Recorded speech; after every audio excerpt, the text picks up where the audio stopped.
Hey, I'm Philip, and in this video series I'm gonna solve all TypeScript type challenges and walk you through the solutions. Follow along if you wanna learn and become a TypeScript pro.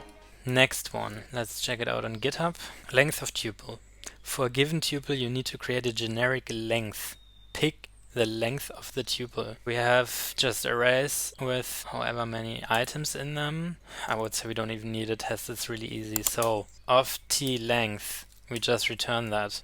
First we have to constrain t to any array though. Okay, that doesn't work. Let's check out the error. Okay, we do need a test type. Type test equals length of type of Tesla. So read only, type read only blah blah blah does not satisfy the constraint of any array. The type blah is read only and cannot be assigned to the mutable any. Okay. We just have here a mutability problem. If we put in here read only array, then everything is gonna be fine. We cannot assign a read only array to a generic that expects a mutable array because the generic might mutate the array. That's why we need to constrain it to read only here. So basically we're telling TypeScript here, okay, length is not gonna mutate our array. We can also now put in, I'm gonna do it, tuples that are not read only, but it doesn't do what we want because sconst prevents type widening. The actual type is exactly these values and length counts the different values. Okay, here test2 is 5, length type of space x. Test is number. Due to type widening, we get here number instead of 5. Let's check out the solutions after checking out the tests. Okay, works perfectly. Solutions. English.